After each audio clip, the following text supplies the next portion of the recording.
realised I didn't have this at the Certainty of application. death? Yeah. Small chance of success. What are we waiting for?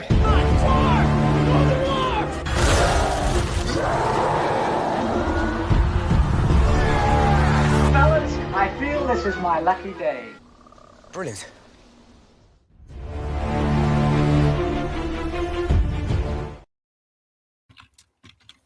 Hey, and welcome to another episode of Rankin. So, having fun one today. We're talking about the top 12 people who have won the Best Actor award at the Oscars.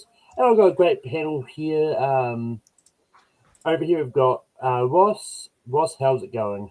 It's going great. This is one of my favorite awards, Best Actor, and I studied it. I had to whittle it down to 12 for me, but so it's hard. It's harder than you could think.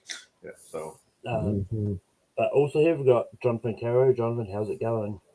Doing well. A little tired, but I'm doing well. Last year we covered Best Actress, and that was very, very difficult. This one, not as difficult, but I think it's a lot of great performances that we'll be discussing, and hopefully will be put on the list. And let's see what happens. Also here we've got Joseph. Joseph, how's it going? And you muted. You're pulling a Malcolm. This is come on. I am feeling a little chilly, so I went to get a coat. But other than that, I am feeling pretty good. Thank you for having me. Feel good. Last but not least, we've got Wolf. Wolf, how's it going? Hey, yeah, excited. I run a awards pundit show where we talk about all things awards. So I am one of the perfect guys for this, and I love the award season. We're going to be covering some more stuff tonight, but this is going to be interesting because we may be using that term snub a few times because there may be some people snubbed from this list, and it'll be interesting because we can only narrow it down to 12. But I'm excited. But that how ranking works is we each go around and nominate the performance we think belongs on a top 12 list. Everyone else to say yes or no to it, and if it gets the majority of yeses, then it'll make the list. And then when we get to the end, we'll rank them all that are on the list. But Ross, we're going to go to you first. Who's the first person you're going to bring up? I'm actually going to bring up one that might be on other people's list if they've seen the movie. I didn't love the movie myself, but the performance was amazing. That was Sir Laurence Olivier in Hamlet. Jonathan, what do you say about Sir Laurence Olivier from Hamlet? He's a great actor. Unfortunately, I have not seen it to discuss at length, his performance. But so I gotta abstain with this vote. I have yet to see it. I've seen like one or two Hamlets, not including the 4-hour version from Branagh. But so I'll abstain. Joseph, what do you say about Sir Laurence Olivier from Hamlet? Muted.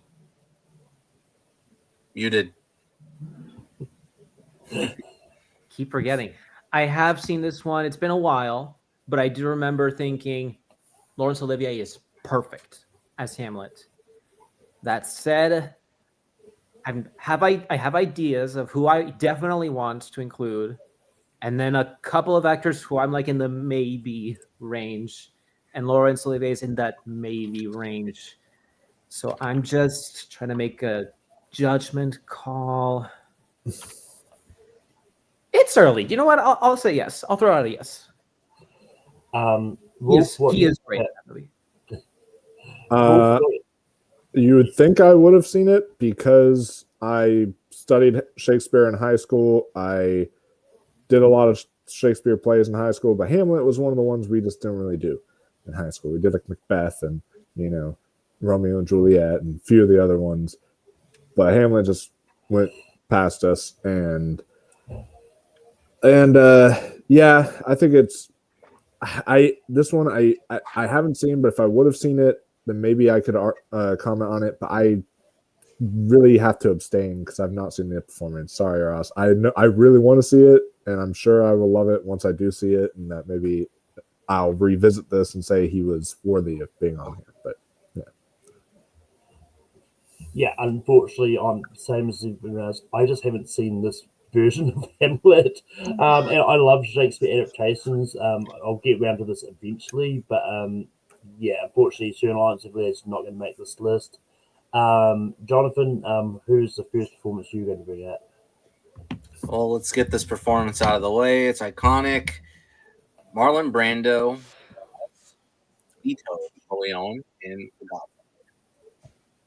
Yeah, it's iconic for a reason. He emulates this eternal figure really well, even though he was very young. He was young when he portrayed Vito Corleone, and makeup underneath that performance is quite impressive. By that icon in cinema, and yeah, even though he's a mob boss, he's still a loving father, and he portrays both that really well. That's my nomination for Marlon Brando as Vito Corleone. Yes, there's another one, but it was tough to pick. I'll be honest, it was tough to pick one or the other. And Joseph, what do you say about Marlon Brando for The Godfather? Yeah. To be honest, I prefer his other win, but this win is still absolutely top tier performance, all-time Oscar win. I'm gonna go with yes.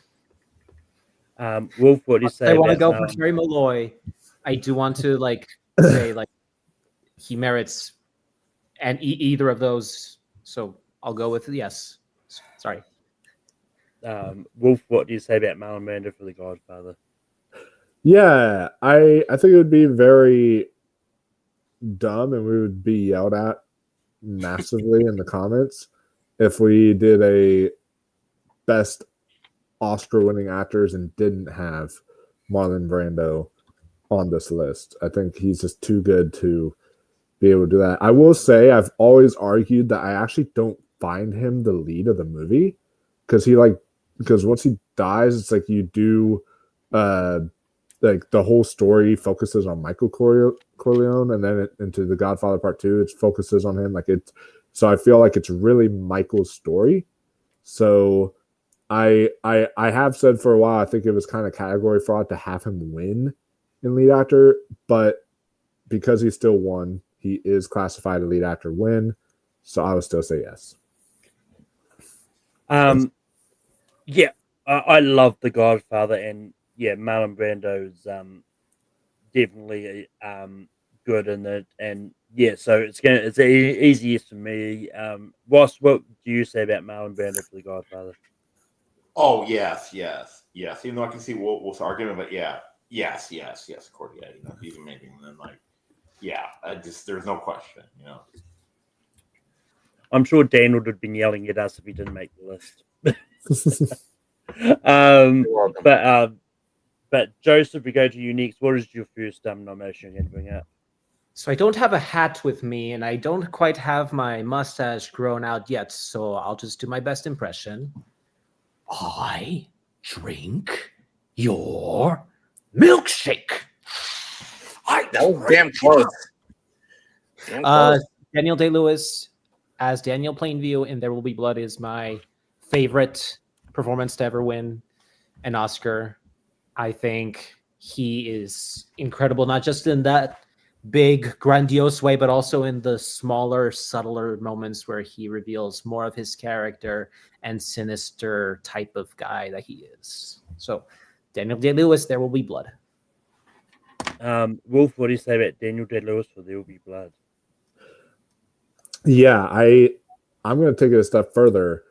I don't just think that this is the greatest performance to ever win an Academy Award. I think this is the greatest performance ever put to film, in my opinion. There's a competition between him and the lead actress in Passion of the Joan of Arc. Those are the two runner-ups for me, but he's definitely up there in the conversation. Top 3 greatest performances in cinema history, and There Will Be Blood. It's a phenomenal performance. Absolutely deserved. This would be. I would be yelling at every single one of them to make the list. So yeah, definitely Daniel Day-Lewis, There Will Be Blood. Yeah. I like Daniel Day-Lewis in There Will Be Blood. I think it's a good performance. He's outside my personal top 12, but he's in the area where I would happily still say yes to. So yeah, I'm going to say yes to Daniel Day-Lewis. Ross, what do you say about Daniel Day-Lewis for There Will Be Blood? Yes, without question. And Jonathan, what do you say about Daniel Day-Lewis from There Will Be Blood? If I say no, then he will whack me with a bowling pin. So I'm going to say yes.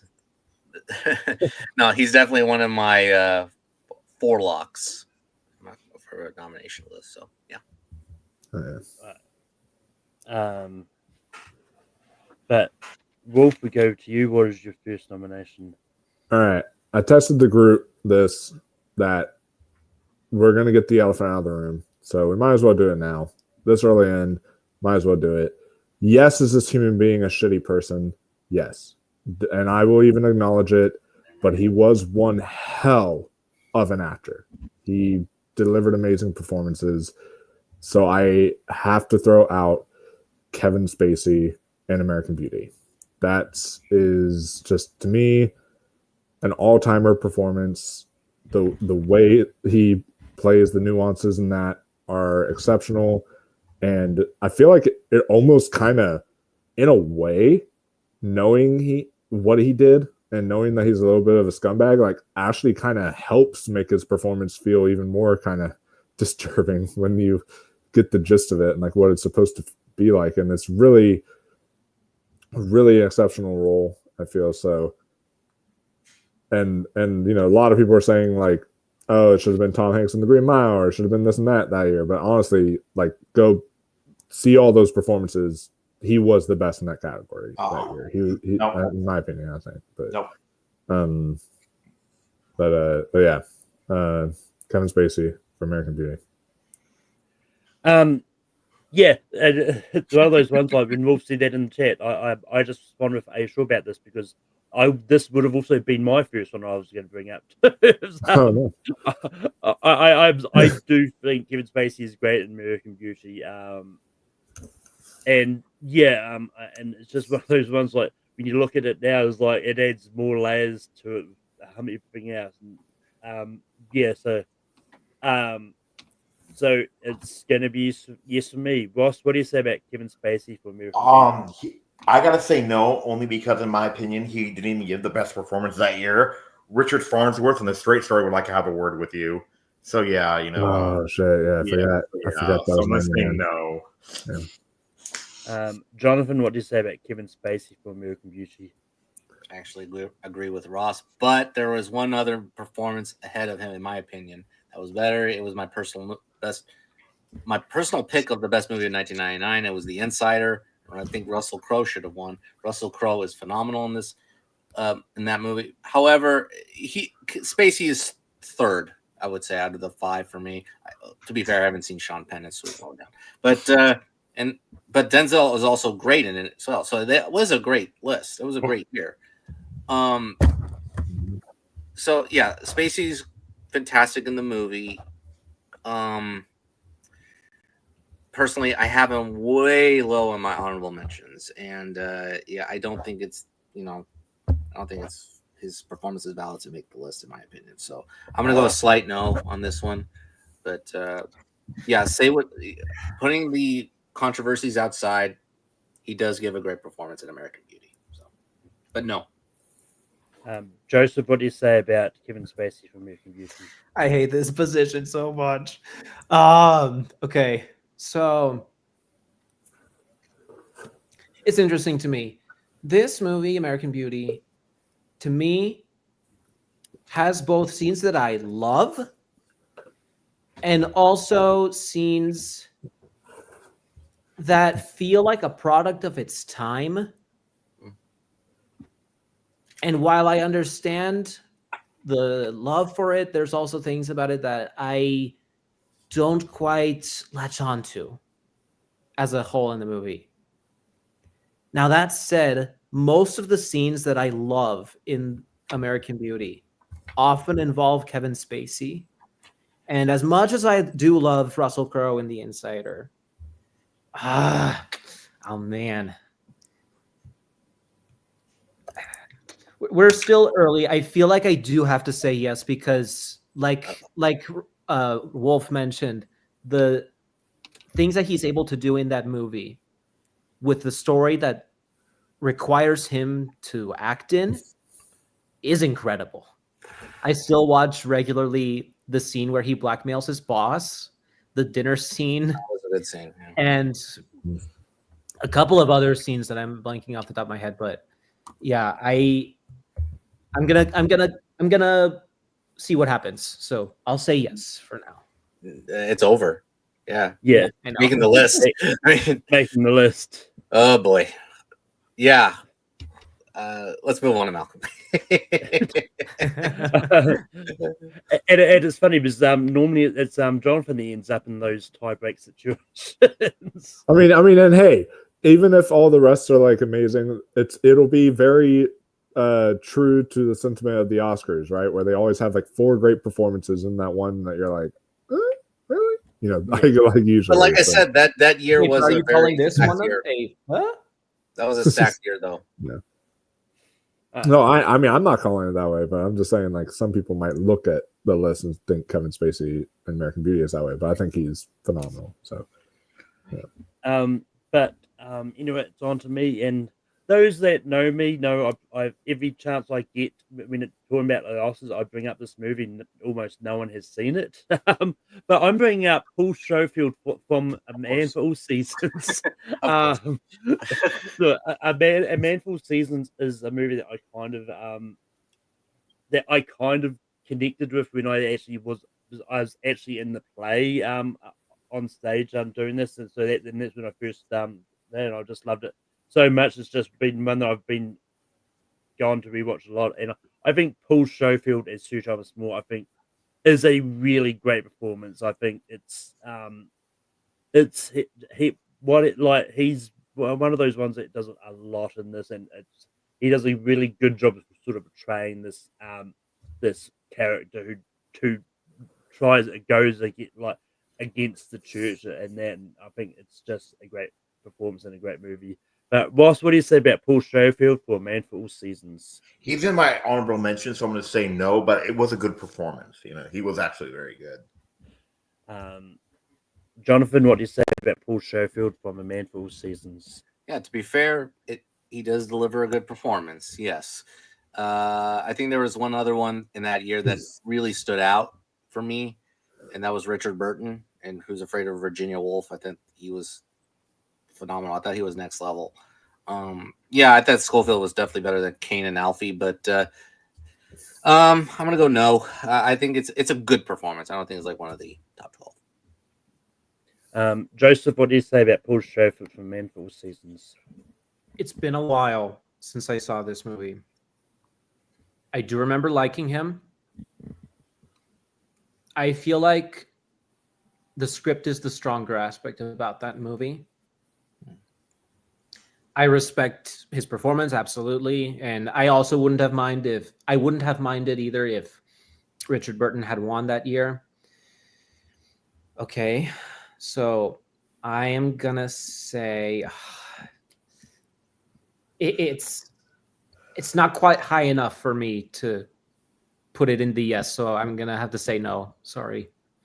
That's all good. Wolf, what do you say about Paul Schofield for Man for All Seasons? Well, I'm also going to have to say no, just because I'm the lone wolf, as they call it, because I've actually not seen this one. It's one I've been wanting to get around to, but it's actually a blind spot of mine. So it's one of my biggest blind spots, I know, but I will get around to seeing it for sure at some point. And if you want to hear me talk more about A Man for All Seasons, go watch Chad and Dylan's show Picture This, where I talk about the year of that Oscars. And then, it is not a Jordan movie. Yeah, that is true. But Ross, Not here, but okay. Okay. But Ross, we go to you next. What is the next nomination you're going to bring up? I'm going to bring up, one from the 70s, and that is Jack Nicholson in One Flew Over the Cuckoo's Nest. Mm-hmm. Yeah, just a great performance, like all around. And the funny story is like he's at the Oscars and then like he lost for Chinatown, and they asked him, "So Jack, are you mad?" Somebody asked him to stay on the season. He goes, "Nah, I'm a shoo-in for Cuckoo's Nest next year." So yeah, it's just a great. It's like it's an all-time great performance. So yeah, and it might be his best. I'll get to watch more of his stuff, but I've seen a lot. But yeah, so Cuckoo's Nest is just an amazing performance. Jonathan, what do you say about Jack Nicholson from One Flew Over the Cuckoo's Nest? Jack, I'd say 100% yes. I think it's a great performance. Underneath that unpredictable, flamboyant soul, there's a human warmth in him that is quite wonderful to behold. And yeah, his demise is unfortunate, but his performance will last for forever. I think this is a great performance in a great movie. So yes to Nicholson. Joseph, what do you say about Jack Nicholson for One Flew Over the Cuckoo's Nest? There are certain actors who throughout their career build a sort of persona. And sometimes that persona can be so immense that sometimes people don't realize that some of their early performances helped them incorporate that type of persona that they would later apply to the rest of their career, or at least most of their career. And when I see Nicholson in later movies and then compare it here with One Flew Over the Cuckoo's Nest, it's kind of cool to me to see the script allows him to be that full type of Nicholson persona that people would best know him for. So I'm going to say yes. Wolf, what do you say about Jack Nicholson for One Flew Over the Cuckoo's Nest? Yeah, not only the best performance of that year, not only one of the best Oscar wins, but the best performance, I think, of Nicholson's entire career. Like, he was just absolutely devastating in this, but also just really kind of charming at times. Like, he has a mix of everything in there, and he really is such a great character to connect with in this movie. So yeah, it's a really beautiful character study. So I'm gonna say definite yes to Jack Nicholson.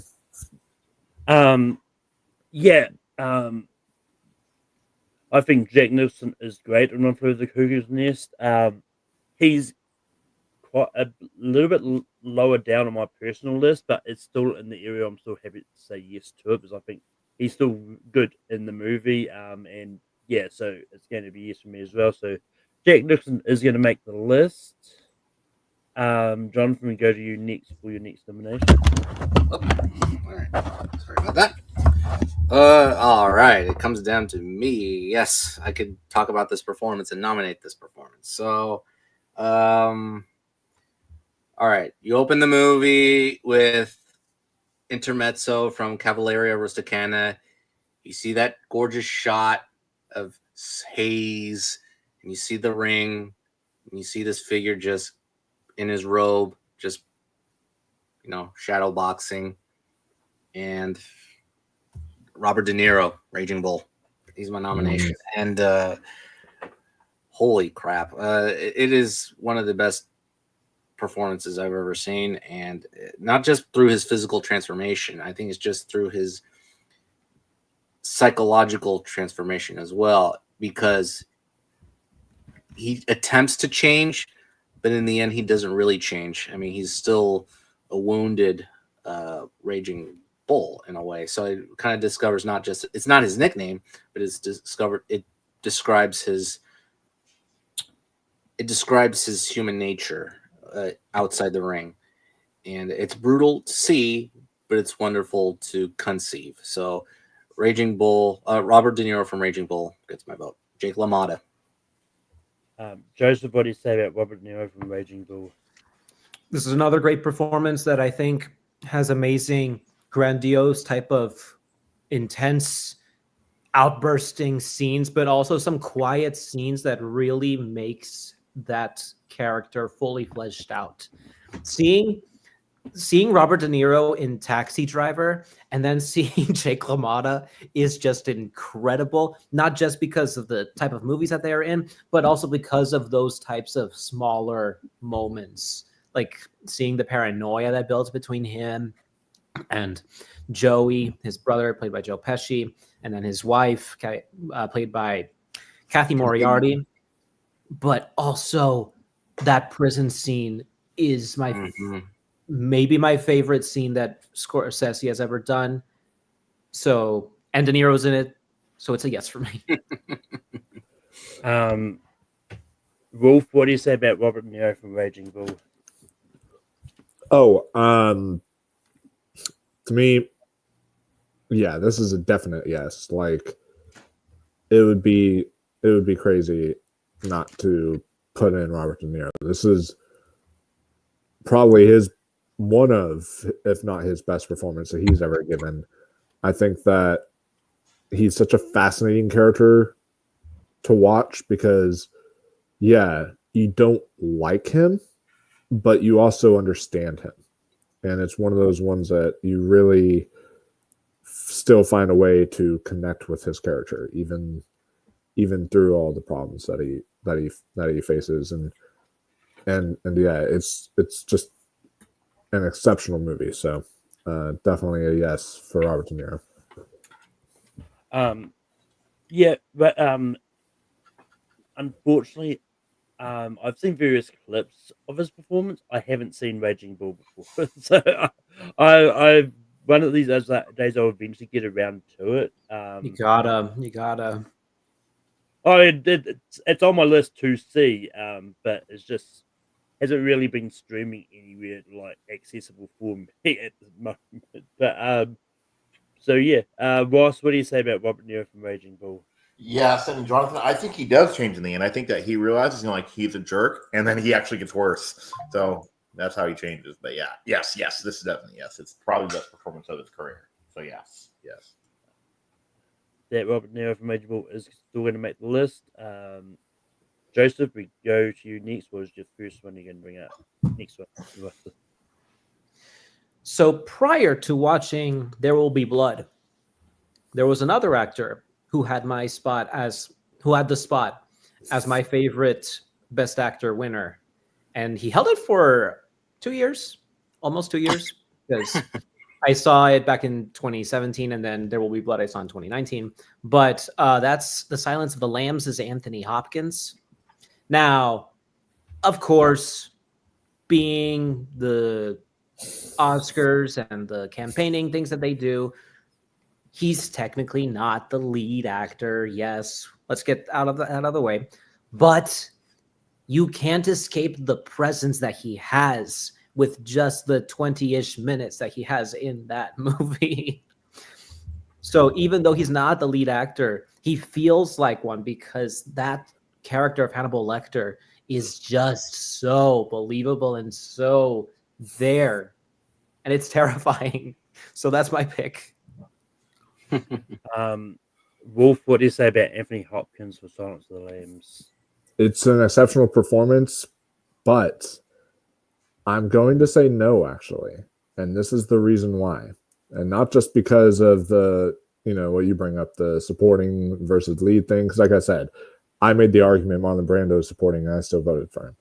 But the reason why I'm going to say no is because there was actually an Anthony Hopkins performance I was going to bring up next that I feel is actually slightly even better. And I feel like that is like his showcase for him because Silence of the Lambs was like a Jodie Foster showcase, I felt. While the film I'm going to bring up is like a pure Anthony Hopkins showcase that is like really just some of the best acting I've ever seen. So I'm going to say a slight no because I don't know if you can have two Anthony Hopkins performances on one list. I don't know if that would be cheating or what, but yeah, that's what I'm going to say. I'm also going to say no for pretty much the same reasons. Like I like Anthony Hopkins and Silence of the Lambs. I think he's a good Hannibal predictor, but I think there's a much better performance that he's won an Oscar for that. I think that I think needs to be in here over this. So I'm also going to go no. Ross, what do you say about Anthony Hopkins for Silence of the Only Lambs? because of the reasons you guys said. I'm going to say no, but he was great. Shit. Yeah. And Jonathan, what do you say for Anthony Hopkins for Silence of the Lambs? What are you doing? What? Oh, come on, guys. Hannibal Lecter? Seriously? I'll explain it when it's my turn. I'll explain it. Okay. You already explained it. We already know. Yeah, that's why I reacted like this, because I already heard the reason. I would have said yes. Okay. Look, I will agree. Hopkins in that other movie we'll talk about. I guess Wolf will bring it up next. He is great as well. So you know what? I'm gonna say yes, and we'll just move on to Wolf. Wolf, Yeah. what's the next one you go bigger? Yeah. So the next one, it's a recent performance. There's some recent performances that I just won't bring up because I feel like they haven't aged enough yet. But this one is now aged 5 years, and I feel like he definitely belongs on a best of all time list, and that is Anthony Hopkins' other Oscar win, which is for The Father. This was an acting showcase for Anthony Hopkins. Like, he came to play and made me cry so hard. Everyone who's all like rooting for Chadwick, like, yes, he was great in that movie, and people were like were almost viscerally upset when Anthony Hopkins won. And I was like, you realize Anthony Hopkins might have actually been the best performance in that category, guys? Like, right? Like, come on. Like, calm down, people. Like, seriously, it's about awarding the best performance, and he might have been the best performance in that category. What he did at the, like, especially at the end with like, I want my mommy, and all that stuff, and like the way that he does all that, like, oh my god, like, this film just, it blew my mind what they were able to achieve, what he's able to achieve with his performance, because it has to go into kind of, since he's dealing with Alzheimer's and dementia, he has to deal with like remembering things to not remembering things, and the snap back and forth between that, and it's like really exceptional. He does it flawlessly. So Anthony Hopkins in The Father is my pick for this list. Like, I think Anthony Hopkins is phenomenal in The Father. And yeah, he absolutely deserved it. The Oscars brought the vitriol on themselves by doing, oh yeah, we'll switch around these categories because why not? But Anthony Hopkins was definitely I would argue was the best performance that year. I think it's great. And so it's going to be a yes for me. Ross, what do you say about Anthony Hopkins for The Father? Yes, and actually, Mike, I cried even before the whole "I want my mommy." It's when he talked about like how the body is a tree, and then how the leaves are his memories, and the memories are blowing away. So yes, one of the best performances I've probably ever seen. And I noticed the people that are so irate about Chadwick Boseman not winning, I would ask them, "Have you seen The Father?" And they go, "No." Yeah. So. Jonathan, what do you say about Anthony Hopkins for The Father? Yeah, this was actually a good lineup with him, Boseman. I think Riz Ahmed is overlooked. I think Riz Ahmed and Sound. Yes. Oh yeah, he's exceptional in that. He's really good. But in the end, I do agree with y'all. I do agree that Hopkins deserved the Oscar for Best Actor for The Father. He's devastating. He's devastating in the movie, and I teared up a couple of times, and it's not one I will go watch or rewatch again, but very soon. But it's a performance I will not forget. So, look, Silence of the Lambs will not go through, but his performance in The Father will stay on. So, yes. And Joseph, what do you say about Anthony Hopkins for The Father? This is not my favorite Anthony Hopkins Oscar-winning performance, but I don't want to omit Hopkins from the list at all, so I don't really have an option. So if Anthony Hopkins is going to make the list, Okay. He's gonna I make was the hoping father. no one caught that. Yeah, He is the father. he Yes. is the father. Well, I don't know. Yes, we mentioned maybe he Well, we got the Godfather and we got the father. So That movie though is actually one of the scariest non-horror movies I've ever seen. Oh yeah, Yeah. the father because Yeah, like yeah, the way yeah. he deals with I don't Alright. know which way to go for my next one. I'm gonna go for this one. No matter what some people may say, this person is definitely a New Zealand actor. I'm bringing up Russell Crowe for Gladiator. Yeah, I think Russell Crowe was great as Maximus, and I think he was definitely one of those a great performance. And it's one of those ones like and I think it's just one of those ones I think is just a fantastic performance. And I think he's just really good in it. And yeah. But Ross, what do you say about Russell Crowe for Gladiator? I'm gonna slightly say no. Barely, he's on the edge. So no, I just don't think that there's weight, but there's not enough meat on the bone. Jonathan, what do you say about Russell Crowe for Gladiator? He's high up in my honorable mentions. Boo, this is a tough call actually because he does deliver a great performance. Yeah. We're halfway through the list too. Yeah. Oh, that's right. Damn. Yeah. Shoot. Let's see where this goes. I'm gonna slightly say yes, because I actually remember most of his performance and some of the iconic lines that he's uttered. It's fantastic. I mean, and he delivers it. I mean, no offense to Paul Mescal. I mean, it does pale in comparison to Russell Crowe and Gladiator. So I'm going to say yes to Crowe. Joseph, what do you say about Russell Crowe for Gladiator? So this is tough. Also, like what Jonathan said, for me, this is really tough. Because I'm battling with two trains of thought in my mind. One, I don't think it was quite the best the best performance that year. Because I actually personally prefer Castaway's Tom Hanks for the winner that year. Because he carried a movie on his back, where all by himself on that island in Castaway. However, for the movie that Ridley Scott made, in being such a grandiose type of Roman Empire epic, Russell Crowe does fit that performance that he was supposed to.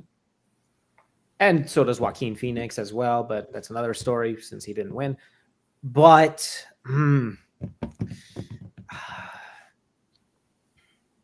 it's a great performance. I also wish he could have won for A Beautiful Mind. I'll go.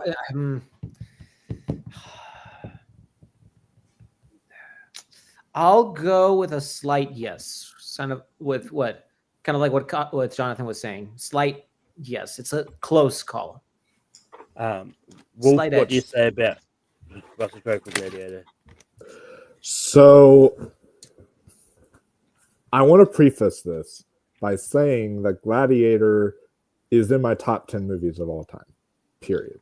I love it. It's in my number 10 slot. I think it's a masterpiece. It's phenomenal. It's Ridley Scott's best film. I adore it. That being said, I love Russell Crowe in this movie. And again, he is in my honorable mentions, like very close to my honorable mentions. I think he's exceptional in the film. I just looking at this list and seeing how strong some of these other contenders are that we haven't even talked about yet.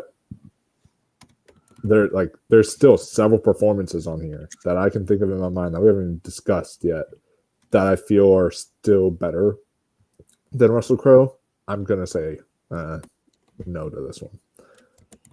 But with that, Russell Crowe is still going to make the list. Ross, we go back to you. What is your next nomination? Okay, I have three options, but I'm going to go with the first one. Because I know one of them won't be talked about. The other one will. I'm gonna go with Tom Hanks in Philadelphia. I think it's the best performance of Tom Hanks' career. You know, like people talk about Forrest Gump, but I actually think he's a lot more deeper, and he does a lot more in Philadelphia. So, Jonathan, what do you say about Tom Hanks with Philadelphia? I'm looking at this lineup, and it's a stacked lineup. And I'll be honest, I think Lawrence Fishburne gave the best performance of the five for What's Love Got to Do with It. And not far behind is Liam Neeson in Schindler's List. Yeah, I did like Anthony Hopkins in The Reins of the Day, but yeah, that's not the Tom Hanks performance I put on my list. Sorry. So I'm going to say no.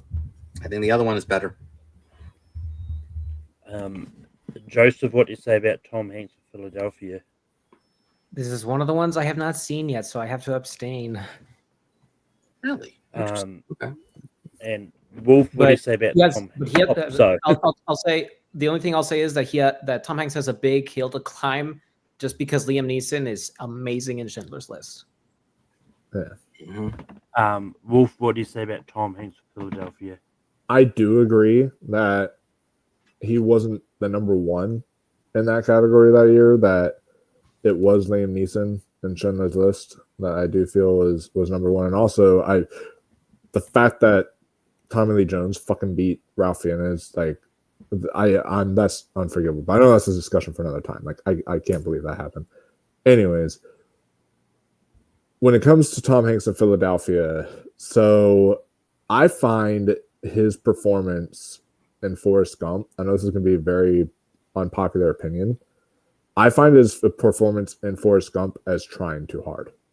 I honestly think it's like kind of a little overdone, in my opinion. I still like it. I still think it's a good performance, but I'm not as in love with it as other people. Philadelphia he gives a heartbreaking performance, and he's going toe to toe with arguably the greatest actor of all time, with Denzel Washington. So, yeah, I think I'll say a slight yes, because Tom Hanks should be on this list, and I do think that this is his better Oscar win, in my opinion.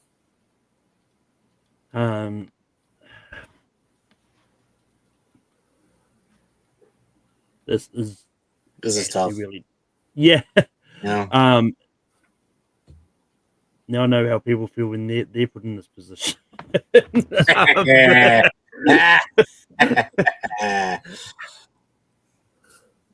Because on one hand, if I say no, chances of the other one making it is going to be interesting. But you know what? I'm going to go slight no. Like, it's been a while since I've seen Philadelphia, so I don't really remember the performance that much.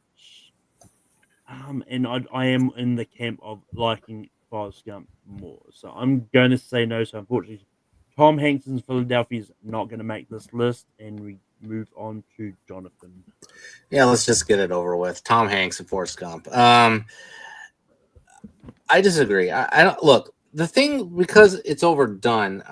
I kind of get, but he has this one note where he is not highly intelligent or normally intelligent compared to human society. So that's that. But if he plays it like that in that level in this very serious tone, then it could have been easily boring. Because he does have some humor in him, even though it could be inadvertent or not. But also underneath that humor, he has a human warmth inside of him that is not insulting. I think you like him. You like him in the end, from the bench and to the flashbacks, where he's just running in the football field as one of the fastest guys ever, to running while he's in the Vietnam War, to just having conversations with Jenny. And seriously, one of the last scenes in the movie just tears me up every single time, where he's visiting Jenny's grave. Like, that's just a great moment for me, at least. And I think he definitely elevated himself with both Philadelphia and Forrest Gump. From the funny comedian to a great actor. So yeah, that will be my nomination for Tom Hanks for Forrest Gump. Joseph, what do you say about Tom Hanks and Forrest Gump? Because we're more than halfway through picking our list, I'm trying to be strategic about how to include my top performances. Me too. And while Hanks is great for the performance that he gives with that good amount of sincerity with the character that he's playing, I have other actors that I would rather have. So I'm going to say no. Wolf, what do you say about Tom Hanks and Forrest Gump? Well, like I said, there's an actor who we've not even mentioned yet who gave 2 amazing Oscar-winning performances, and I feel like he actually gave the better version of this kind of performance. And I think I know who you're talking about. Yeah. Actually, I may agree with you on that one. Yeah. So because of that, I'm gonna say a slight no, because I do feel like that actor gave a better version of this performance. So and I think Tom Hanks is great in Forrest Gump. It's an easy yes for me personally. And I'm firmly in the camp of that Jenny is the villain of Forrest Gump. I agree. But Boss, it comes down to you. What do you say about Tom Hanks with Forrest Gump? I'm actually going to go with a slight no. I just don't think it. I think he's good, but he's not the best of that year either. So yeah.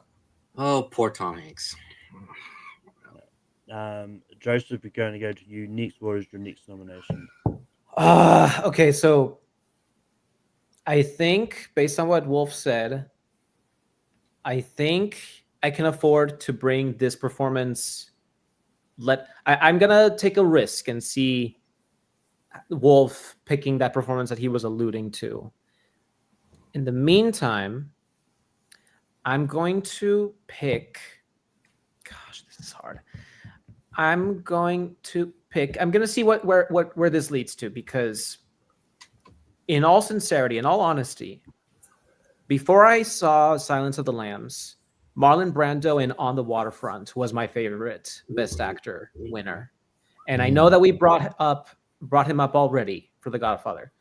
But if we're going to say that Anthony Hopkins' true acting win for lead actor is in The Father, then Marlon Brando deserves as much this slot, because his performance in On the Waterfront is one of the most influential performances of all time, not just because of how he fits the roles, but also how he uses improvisation and also fitting the story that he needs to do in that movie. And it is a game changer performance as well. So I'm going to see where this happens. That's my pick, nomination. Wolf, what do you say about Marlon Brando for On the Waterfront? So, man, why didn't you start with this? Should have said On the Waterfront. I would have, but Godfather. Jonathan brought up The Godfather first. Yeah, he did. Damn. Because part of me wants to be picky and play it by like the Oscars rules, where it's like we can't have the same actor and like the same twice on the same list, but it's like but also this is such a great performance. This is a tough call. Looking at my other lists, there's 2 more I want to mention. One that I alluded to, but then also one that none of us has talked about yet. And this is also alluding to something of an actor who just passed away. So because of that, I'm going to say a slight no, just because there's other actors on this list that I really want to showcase and highlight, if that makes sense. So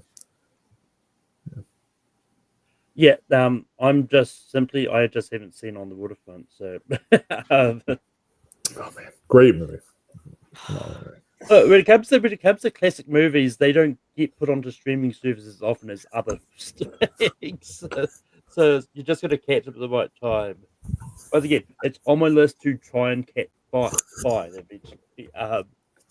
Ross, what do you say about Marlon Brando on the waterfront? Slightly no, only because like I have another actor. I think Wolf and I probably had the same movie that just passed away. Slightly no for On the Waterfront, but it's still And Joseph, what do you say about Marlon Brando for On the Waterfront? I say yes because I brought him up. Oh, yeah, I was Jonathan is not who I meant to say. Jonathan, what do you say about Marlon Brando for On the Waterfront? If there was another actor who deserved to be here twice in the top 12, and it was Marlon Brando. That's how good of an actor he is, or he was. Yeah. On the Waterfront, his performance in that movie is just exceptional and definitely one of the best performances. He's that good of an actor, folks. I mean, yeah, I would have put in it. That's the only actor on my list I'd put him on twice. So unfortunately, he's not going to make it. But Wolf, we go back to you. What is your next movie nomination? Yeah, so I sort of alluded to it earlier, and this is another toss-up situation, almost like a Marlon Brando situation, because this actor has won twice, right? And I feel like his performance is actually better in another movie, but I feel like this one is what he's most known for when it comes to his Oscar win. So I feel like it's fitting to have it on a top 12 list. If someone else mentions his other Oscar win and this one doesn't go through, then I'll say yes to that because like he's exceptional in both. So I'm gonna say Dustin Hoffman in Rain Man. That is that is the pick that I am gonna go with. While I do slightly prefer him in Kramer versus Kramer, I do think he is still exceptional in Rain Man, and I think that he plays a person with that kind of a disability better than Tom Hanks did, and it feels more layered and nuanced and very real and honest, and he's like funny. You're like you feel so sorry for him. I don't care what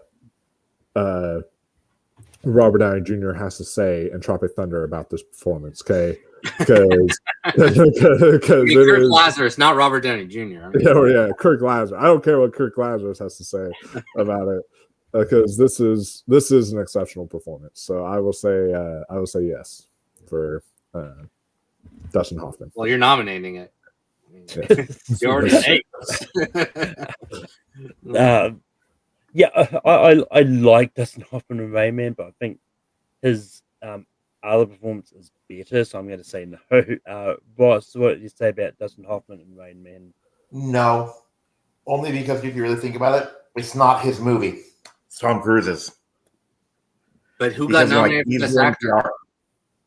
What? He got nominated for Best Actor. It's not Tom Cruise. He didn't get nominated. I know, but I'm just saying. No, but he's saying that Cruise is the true lead. So like sort of like what we talked about with the Godfather. Yeah. Or like Cruise has the arc. It's told through his eyes. Yeah, so no. Got you. That's still good performance, but yeah. Jonathan, what do you say about Dustin Hoffman and Rain Man? Well, I'm just going to focus on semantics and just focus on this particular occasion. He was nominated and he won. And I just recently watched this or rewatched it, and yeah, I think that is the better performance of the two. That Tom Hanks and Dustin Hoffman. I think his performance, yes, he's layered. There are a few hidden secrets in his arsenal, and even though he is autistic, he's also very caring. In the end, I mean, Charlie is still the young brother, and he loves him. In the end, even though it doesn't work out that they're going to live together. I mean, he has to go back to the institution, obviously. But no, he did a great job. This was actually my very first introduction to Dustin Hoffman, and I didn't know what he was like, as a normal actor. And when I saw him, I was like, oh, wow. And then, it was that good of a performance. It was excellent. And yeah, I'm going to say yes to Dustin Hoffman and Rain Man. I think it's a great performance. Joseph, what do you say about Dustin Hoffman and Rain Man? Robert Downey Jr. was brought up as Kirk Lazarus. I just think it would be really awesome if at the Oscars, Robert Downey Jr. showed up as Kirk Lazarus the way he looks at the end of the film when he's presenting an Yeah, not Oscar. blackface. Yeah, Because that would be a great meta moment. I'm just saying. Dustin Hoffman and Rain Man. Absolutely agree with everything Jonathan said. It's a yes for me. It's one of my top tier performances that I wanted to bring up, and I was hoping Wolf would do, and I'm glad he did. That Dustin Hoffman and Rain Man is going to make list. I'm actually happy that I made the list. So Yeah. Right there. love that performance. But my favorite performance by him didn't win because it's such a stacked year too, and that was him as Lenny Bruce and Lenny. I think that's the best performance. That was a stacked year. Also, him in The Graduate, which also could have been Also a argued for win, stacked but year. stacked year for sure, but amazing performance. Lenny. Four Ooh, I would have spots taken left. either one of these over Art Carney. Oh yeah. Oh, Jeez. good. Al Pacino too, huh? Yeah. All right, Mal. Four Good luck. 4 spots left. I'm going to take a bit of a risk here go for another classic one. Tossing up between two. I'm going to try for this one. I'm going to go for Gregory Peck from To Kill a Mockingbird. And Hoping someone would bring that. Yeah. And yeah, like this is just one of those performances that I think is just pretty good, and like it's one of those ones that it tells a good message as well, and all that, and yeah, and I think he does a good job of sort of punctuating that message and all that. So yeah, Ross, what do you say about Gregory Peck from To Kill a Mockingbird? I'm actually gonna go yes, because like it is a worthy performance, but that year I did prefer though, Peter O'Toole and Lawrence of Arabia, but still like Gregory Peck was still amazing. So yeah. Jonathan, what do you say about Gregory Peck from To Kill a Mockingbird? Yeah, that was a tough call. It was between those two, Peck and O'Toole. Yeah, when I read the book in school, which was great, of course, I viewed Gregory Peck in this novel. I thought he perfectly embodied that a paternal lawyer, that fatherly figure. And yeah, he's an inspiring character in both novels and film. And Gregory Peck did a fantastic job. So, and we don't have like an older, like a performance other beyond Brando. So, yeah, I'm gonna say yes to Gregory Peck To Kill a Mockingbird. I thought it was excellent. Joseph, what do you say about Gregory Peck from To Kill a Mockingbird? No, that's 3 yeses, right? Already, right? Mm-hmm. Yeah. Okay, so I would have said no just because, one, I do prefer Peter O'Toole, but I also think Burt Lancaster is great in Man of Alcatraz that same year. And while I do respect Peck for this performance, there's just others that I have higher on my list ranking. But again, his monologue at the end of the trial is great. And Wolf, what do you say about Gregory Peck from To Kill a Mockingbird? I was waiting for someone to bring this up, and I'm happy that you did, Malcolm, because yeah, what a exceptional performance, exceptional movie. He delivers such a layered performance that you're really rooting for him to win through this movie, and it's so good. So it's been a while since I didn't even rewatch it again because it's actually been a while since I've seen it. So, but yeah, To Kill a Mockingbird, Gregory Peck definitely is a yes for me. And also, I think it was if not his first, it was one of his first two. It was actually Robert Duvall's first movie, I think. It was his first movie, yeah. Boo, right? Yep. Yeah. Ross, you should mention the performance that I was alluding to earlier. But if that Gregory Peck from To Kill a Mockingbird is going to make the list, Ross, we're going to go to you next. What is your next nomination? I'm actually going to go with the actor who recently died, and that is Gene Hackman in The French Connection. One of the best performances I've really ever seen. He's amazing in it. And that chase scene where like with the watch, but yeah, just, like he plays a cop who actually, like, I would almost compare him in a Star Wars terms to a Grey Jedi, where he's good, he just slightly bends the rules. He's not crooked though.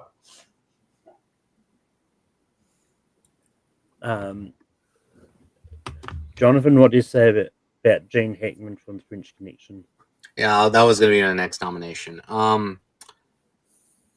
Hackman is just so commanding and fierce with his animalistic scowl in that movie. He's just excellent in this movie as a believable cop. When he's navigating through this world of New York crime with Roy Scheider. I felt like I was watching the character pursue his leads and not Hackman pretending to be a cop. I mean, that's how terrific he was in that movie. And yes, in addition to the chasing, he's terrific in that. Yeah, that was a real chase. Yeah, everything that happened, including that little crash. So, oh man, William Friedkin, you were a beast. So yes, I would say yes to Gene Hackman for The French Connection. Joseph, what do you say about Gene Hackman from The French Connection? Rest in peace, Gene Hackman. Seriously, I hate to do this, but I love performance-wise. While I'm okay with Hackman winning, I would have voted for Fiddler on the Roof because Topol is amazing in that movie as well.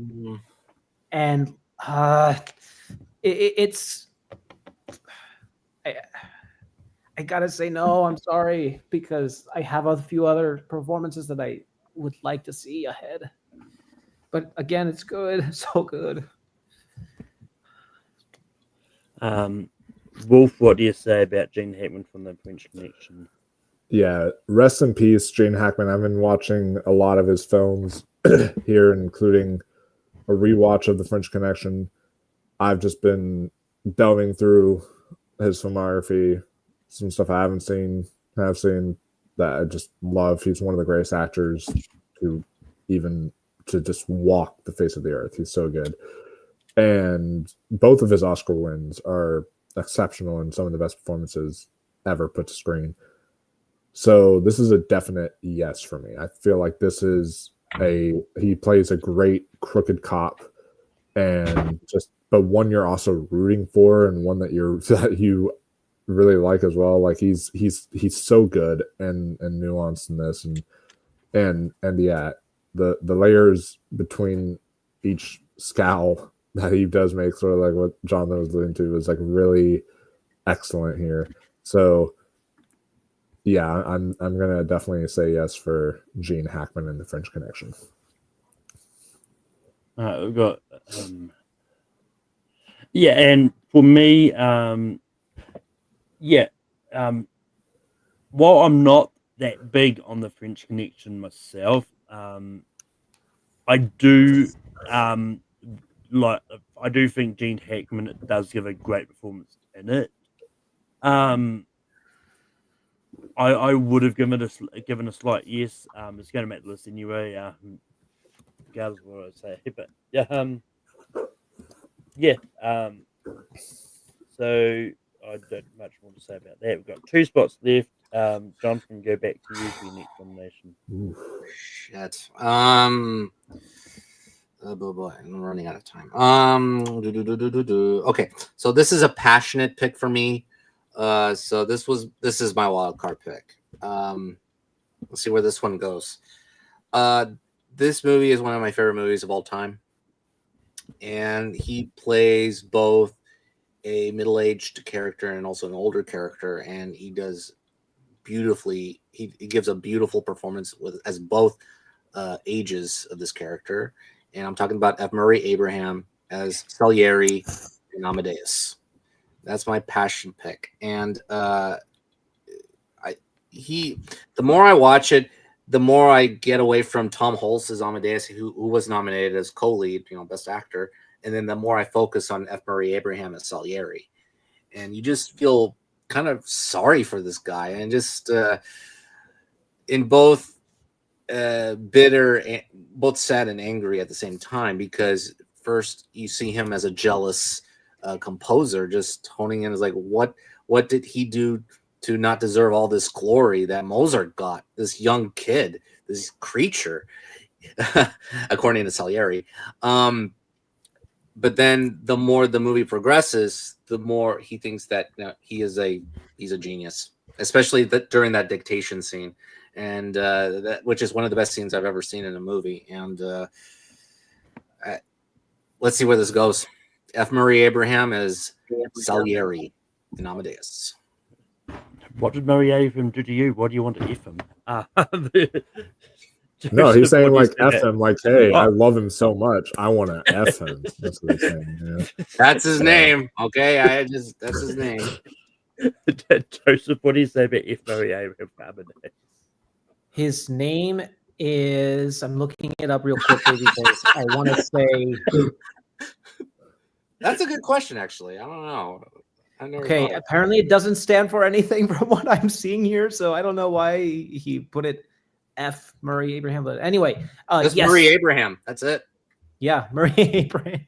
Yeah, he was one of my top tier actors that I wanted to bring up, and that's saying a lot because Tom Hulce does a lot as well in his performance in Amadeus. And yeah, glad Jonathan brought it up. So it's a yes for me. Wolf, what do you say about F. Murray Abraham for Amadeus? Yeah, and this one, I feel there's really no argument to be made here, because we were talking earlier some arguments of, is The Godfather really his movie? Not really. Is it really, Anthony Hopkins' movie? No, this is both their movie. Like, this is just like, this is about these two characters, and they both just give exceptional performances. There's not one I would take over the other. It's just they're both almost equally as good, but I honestly do think I gravitate towards F. Murray Abraham a little bit more. I think that his performance has a little bit more subtlety to it as well, that I think is really, really well done. And so, yeah, F. Murray Abraham is definitely not an F tier performance, but but an S tier for sure. So yes. Well put. I found it. He added F to his stage name in honor of his father. He stated that Murray Abraham just doesn't seem to say anything. It's just another name, so I thought I'd frame it. Yep. Well, now I feel bad for making those jokes. Kind of not like Michael J. Fox, because the J is the stage part. There's no J. His name is just Michael Fox, and he said SAG thing. I mean that's a different thing, because I think there was already a Michael Fox on the stage.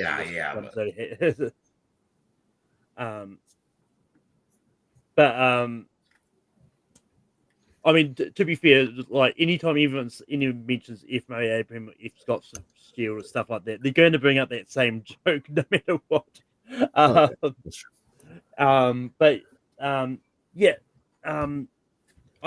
like Amadeus. It's one of those ones that I like it. I'm not a big fan of it, but I do like it enough. But I do think the performances are great in it. It was a little bit lower down on my list, but I'll see where this goes. I'll give a slight no. Ross, what do you say about F. Murray Abraham? Oh yes. And I think secretly is that, I don't know if he said it yet, but like Lin-Manuel Miranda actually took some like parts from Hamilton, because it's how Alexander Hamilton is the more famous one, but in the play you're almost rooting for Aaron Burr, because Aaron Burr is the more quiet one, and then he's not as arrogant. So yes, F. Murray Abraham gave a great performance. That F. Murray Abraham is going to make the list. We've got one spot left. Joseph, what are you going to bring out? Oh boy. Good luck. Okay, so Man. I gotta go with how do I go about this? Okay, I'm gonna go. I like Dan's comment that we could use a couple of classic era actors, but it's tough because there's a lot of good ones, but then there's also Philip Seymour Hoffman and Capote. Mm. Disappears as Truman Capote, and I couldn't take my eyes off of him. That's the easiest way that I can say it. I can't take So you're my on eyes off. PSH? Yes, I'm going with PSH. So I'll say Philip Seymour Hoffman and Capote. Shit. Wolf, what do you say about Philip Seymour Hoffman? Well, you know what? I think you're on to something. I was looking at this list here, and I was saying like, "Wow, we are an Oscar so white," and I was like gonna try to get like a. Don't blame black us. Blame the actor in there. Academy. Well, I know, but you don't have to because Admiral Abraham is actually Middle Eastern. So oh yeah, Yeah, good okay. point. Yeah. Okay, so we got one. We got one.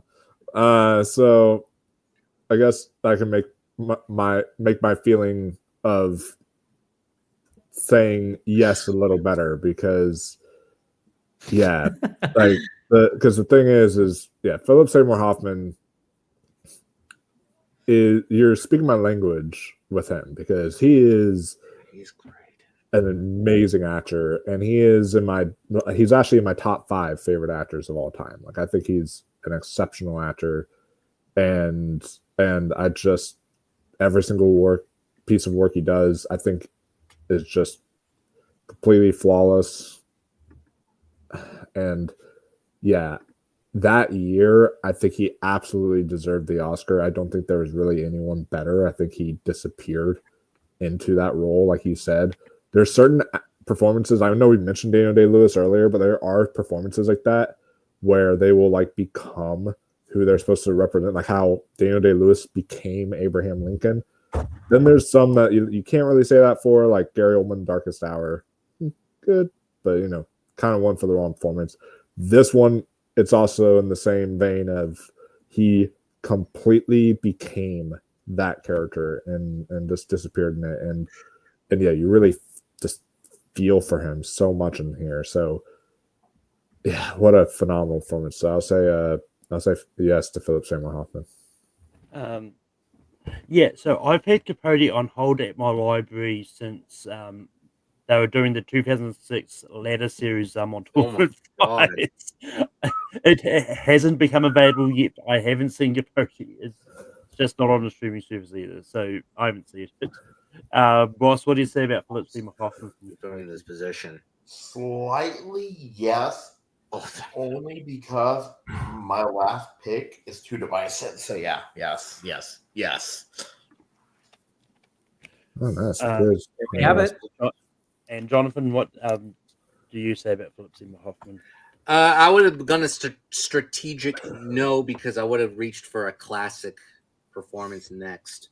No, this is a great performance. And PSH, Philip Seymour Hoffman was one of the greats, and his legacy will live on forever. So, including this role. So, Philip Seymour Hoffman would have gotten a slight no from me, but mostly because of strategy. His performance is excellent. So if that Philip Seymour Hoffman from Capote is going to round it up the list, holy crap, this list is great. But this is great. But Wolf, what do you have as some honorable mentions? Yeah, so some honorable mentions that I definitely want to throw out there. I wrote down some honorable mentions, so I'll go look at the list. But one of them I think is going to be Denzel Washington in Training Day. I do think that he is worthy of honorable mention territory because I think he is really great in that. Joffrey Rush and Shine. I think he was really exceptional in that performance. Nicolas Cage leaving Las Vegas. I think he was amazing there. And then, of course, Jeremy Irons in Reversal of Fortune. Dustin Hoffman in his other film, Kramer versus Kramer. I think he definitely deserved the win for that. And Ben Kingsley, I think he was worthy in Gandhi. And then going through the rest, I think those are all of them, if I remember correctly. Yeah, so those are all the main ones that I wanted to mention. And for me, some of the on mentions I had, I wasn't going to bring this up as a fairly recent one, but Brendan Fraser from The Whale. Yep. I actually would have brought up Gary Oldman for Darkest Hour. I think he's great as Winston Churchill. Peter Finch for Network, I think is great. Jamie Foxx for Ray. Sheldon Heston for Ben-Hur, and then I wasn't going to bring this up because I didn't think this. I knew this wouldn't have gone away, but say what you want about the movie. I do think Rami Malek was good as Freddie Mercury. And the last one, Will Smith from King Richard, I think he slapped. What was some honorable mentions that you had? Okay, Ray Milland in The Lost Weekend. You guys ever seen that movie? I just saw it today. Wasn't it good? I liked it very much. It's not one of the great Billy Wilder. No, I just mean like for the 40s movie to deal with alcoholism in that way. Yeah, it's not sanitized at all. For but it's just pacing a little bit. I thought the middle section was off, but no, his performance was great. Wilder's filmography in general is stacked. Mm-hmm. And then I would have said George C. Scott and Patton. Yeah, Patton. And then I would have said most recent ones though. Another classic one I forgot about. James Stewart in The Philadelphia Story. I didn't want to. And then also hard year for me. Cillian Murphy in Oppenheimer, but that's a little too. And then also as Malcolm said, Brendan Fraser in The Whale. I know the movie's a bias, but I love this performance. Jonathan, what are some honorables that you had? Yeah, my next nomination would have been Gary Cooper, High Noon. Yeah, I thought it was a great performance. Which one? High Noon. Gary Cooper. Okay. Yeah. But he has Sergeant York as well. I haven't seen Sergeant York, so I cannot say. Yeah, Peter Finch Network. I would put up. Michael Douglas, Wall Street. Gordon Gekko. Yes, he's a powerful figure there. Forrest Whitaker, The Last King of Scotland. Idi Amin. I personally love this performance. I like Leonardo DiCaprio's performance in The Revenant because he did more of the performance from his eyes than just actual acting through dialogue through his mouth. Obviously, he was just injured.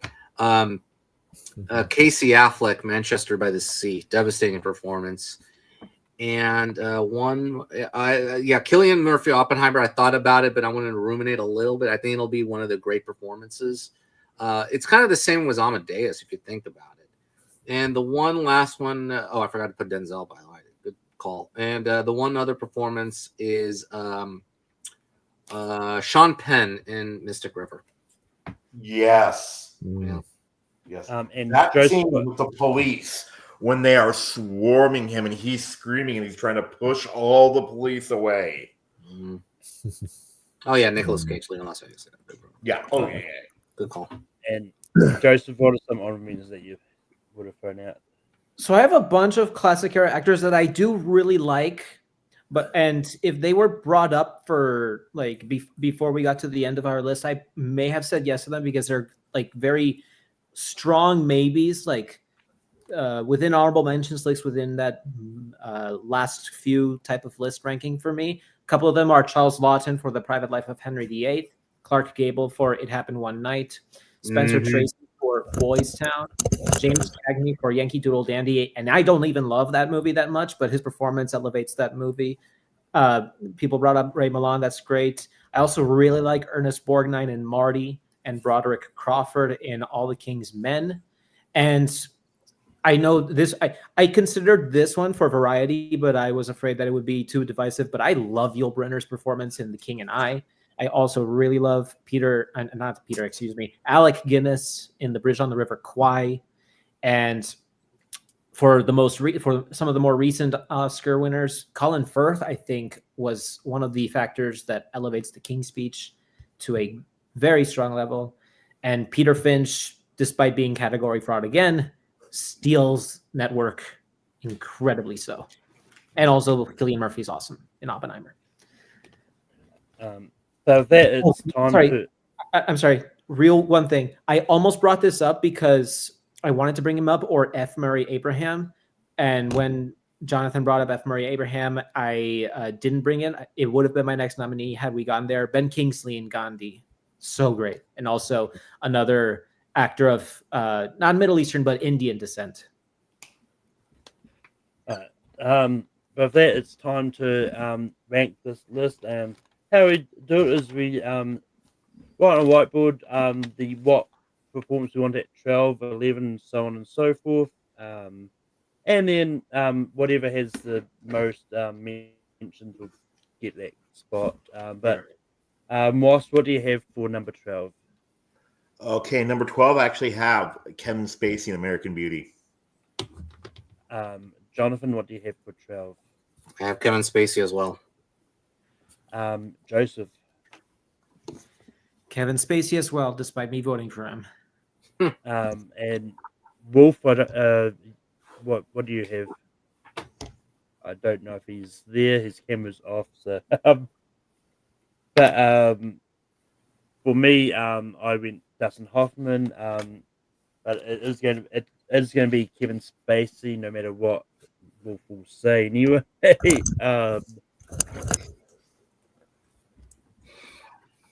All right, I'm here. Sorry if I missed anything. Kevin Spacey's 12.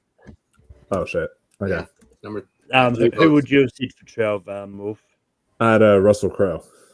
Right. So. But Kevin Spacey will be 12 for American Beauty. I almost accidentally wrote Gangster, but that's a different movie.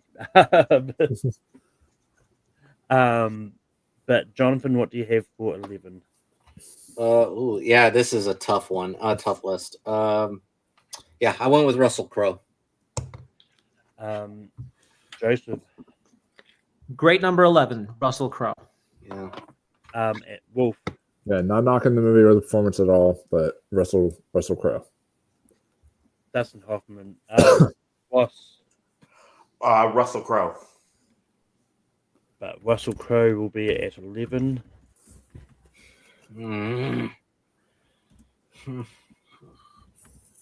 Oh shit! Now I know. hard. Just don't. Okay. Joseph, what do you have for number 10? Give me a second.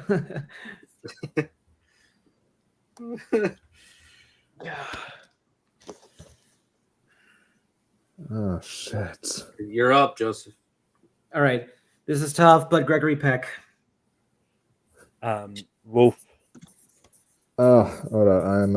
I'm writing it down. I know I'm gonna get King Arthur slapped for this, but like I said, he is to me not the lead, but still a great performance, Marlon Brando. I'll be right back. No. Dustin Hoffman. Ross. Dustin Hoffman for me. Okay. And Jonathan. Yeah, fair enough. I put PSH, Philip Seymour Hoffman. Dustin Hoffman for my man is going to be at another Hoffman. Next to that 10.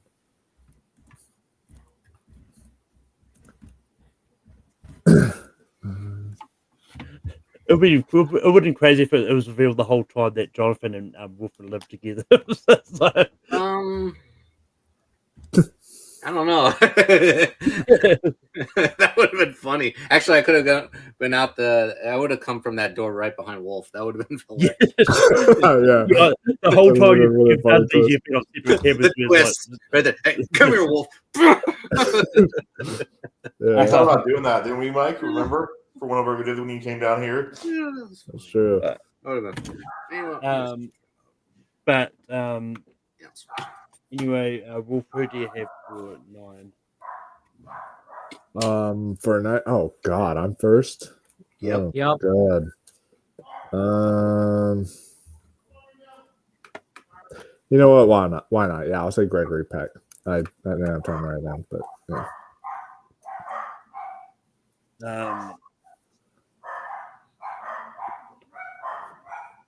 I like them. I like his performance. I like the other performances more. F. Murray Abraham, Ross, Gregory Peck. Jonathan, I changed it up. Gregory Peck. and Joseph. And I kept Gregory Peck. Oh boy, this gets harder and harder. Yeah, it's not getting any easier. No, it's not.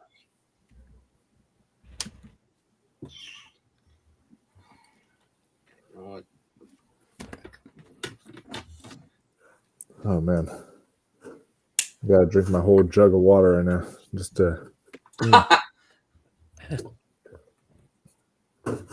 And it's on me, sticking with F. Murray Abraham. Ross, Number 8, I'm gonna go with Philip Seymour Hoffman. Jonathan, Philip Seymour Hoffman. Joseph. Give me 1 second because I'm going to make a change here because Oh, good. You get to say it. I mean, if you want to. at this, Yeah. I guess that's right. These performances are all great. I'm trying to base them now based off who they beat and if they deserved it. And as much as I love Gene Hackman, I think Topol might have been the better, but Gene Hackman is my vote. And Wolf, who do you have for 8? I'm sticking with Marlon Brando. But Philip Seymour Hoffman is going to be at 8. All right.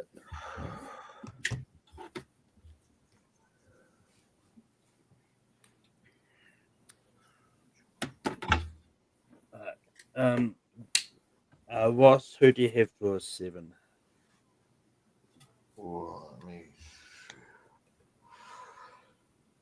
I'm gonna go with Gregory Peck and To Kill a Mockingbird. It's already. He's already not. Sorry. You know, I got lost. Sorry. Okay, let's see. I'm gonna go with Gene Hackman and The French Connection. Jonathan. Yeah, I think this is the right spot. Rest in peace, Mr. Hackman. Gene Hackman. Joseph. Gene Hackman. Wolf. Sticking with Marlon, but yeah, Gene Hackman definitely. Sticking with F. Murray Abraham.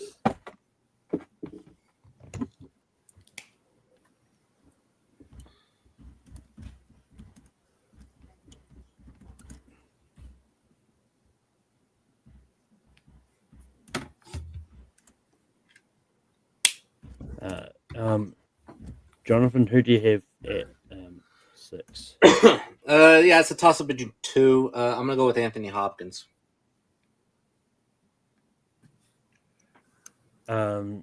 Joseph, who do you have at 6?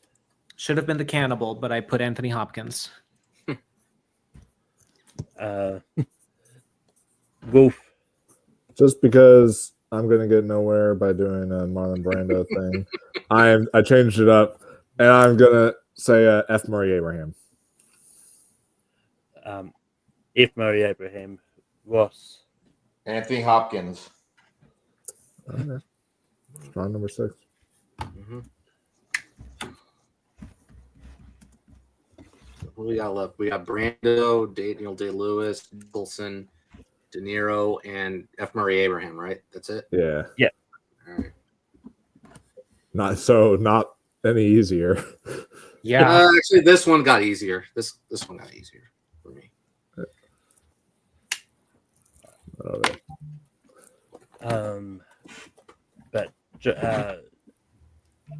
Wolf, who do you have for number 5? Sticking with F. Murray Abraham. Sticking with F. Murray Abraham. Ross. I'm gonna have F. Murray Abraham at number 5. Jonathan. Salieri, F. Murray Abraham. And Joseph. You jumped over me first, but that's okay. I'm outvoted anyway. I'll reveal it at the 4th. It's all good. It's one of those ones that I don't always sort of go in sequential order. Sometimes if I get lost in where we are, Oh boy. Okay, fair. Oh, Well, Now, I do have now my. it I hasn't do have gotten my. easier. yeah. Now it hasn't gotten easier at all. This is the Mount Rushmore for me. Oh yeah. Who's So first? so we got Daniel Day-Lewis, Marlon Ron- Brando, Jack Jack Nicholson. Nicholson, Robert and De De Niro. Niro. Oh shit. Okay. First, I'm going to go Jack Nicholson. Ross. That's actually I was going to go with Jack Nicholson. Wow. Um, Yeah, we're kind of Jonathan. gelling. Jack Nicholson. Joseph. Jack Nicholson was my vote. Wow. Well, I was gonna say that is his best performance of his career, and The Godfather is not the best performance of Marlon Brando's career. So I was gonna say Marlon Brando. I'm gonna. Because I actually did agree that he was better in On the Waterfront. I just didn't want to like cheat and give like two actors. It's not That's cheating. Don't give yourself It's excuses. only cheating if I specify that there's only one actor, which I didn't. You can't excuse yourself out of this one, Wolf.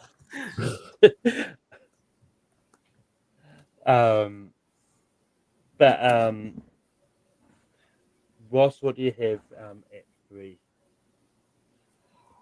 Oh, okay. Number 3. Let's have some chaos. I'm gonna go Marlon Brando, The Godfather at 3. Jonathan. I don't think he was in The Godfather Part 3, but hey. No, but you know what I mean. You know what? I put Marlon Brando as well. Joseph. So I also put Marlon Brando. see, Wolf. Marlon Brando. Marlon Brando. Yeah. I put Daniel Day-Lewis. Okay.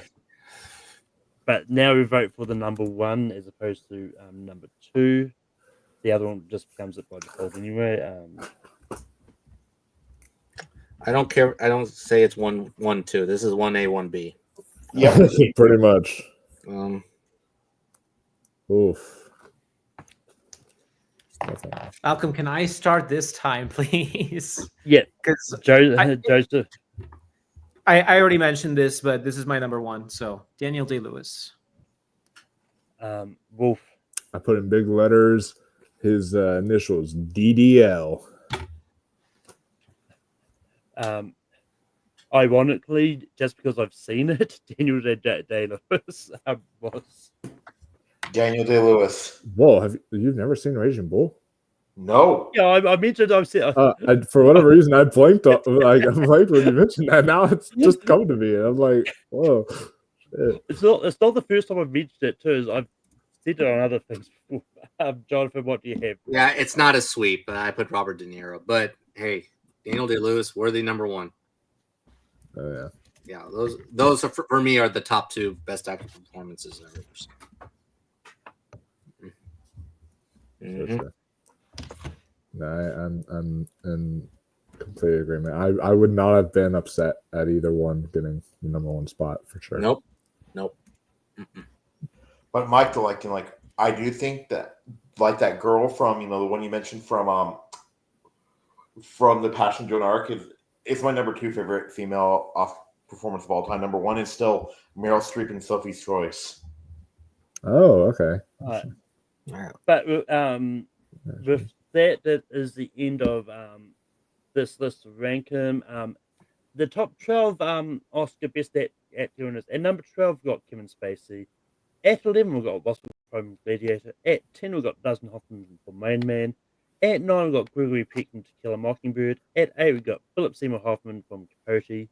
At 7, we've got Gene Hackman from The French Connection. At 6, we've got Anthony Hopkins for The Father.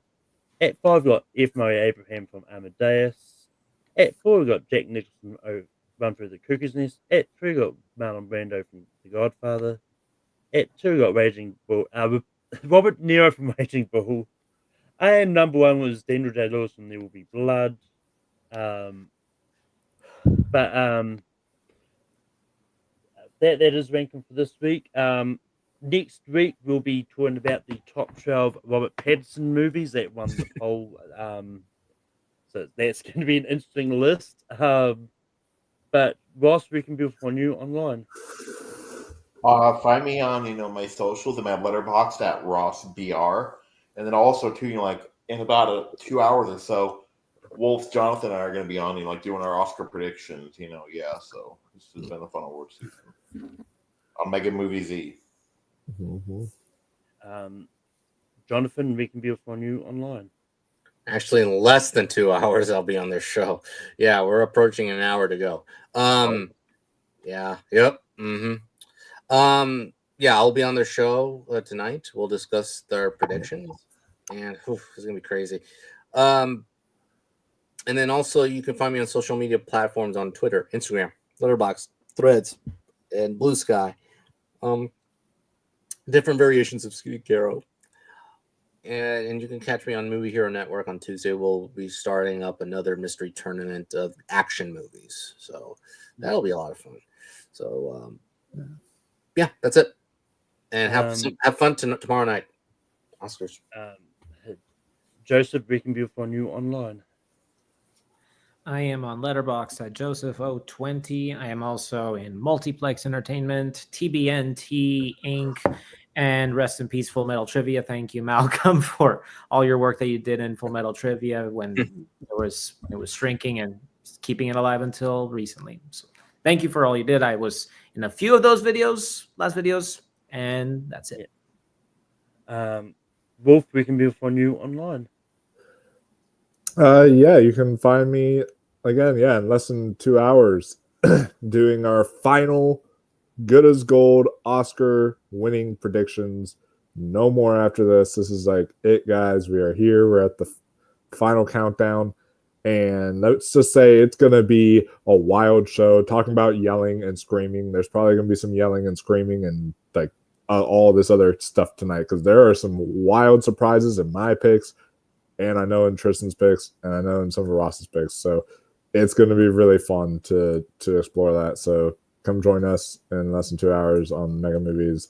It's going to be a really good show. And then, of course, Sunday night, we're going to be doing an actual watch party, reacting live to the Oscars like we do every year, and then give you guys an after show after it's done just to kind of talk about it and what we thought of the night. So should be a great weekend as a whole. So yeah, I'm excited. Good time to be an awards fan.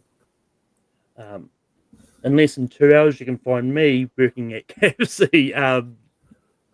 But yeah, anyway, you can find me on Tape Productions hosting Rankin every week. Next week we'll be trying out top 12 Rob Pattinson movies. Find me on my personal channel, Malcolm Smither with Media, for my show Spare from the Past. As we talk about wrestling pay-per-views, this week we jump ahead 2 years from the last week's episode. We go to Extreme Rules 2015, and I also have a special episode this next week as well. I think it's the Monday after the Oscars, talking about NXT seasons 1 to 4, and also if you want to get your nominations in for the Gone with the Wind Awards, the form is on the Take 3 Productions Facebook page, or I've messaged it to some people as well that wanted it. So you've got in about 7 or so hours, depending on what time it is when I get home from work, and close the nominations. There are some categories which is going to be vastly different from the Oscars. I'm just saying, putting that out there at this stage. So yeah. But with that being said, that is the end of this week. Until next time, we'll see you when I see you. As I just find a clip to go by in. Hello?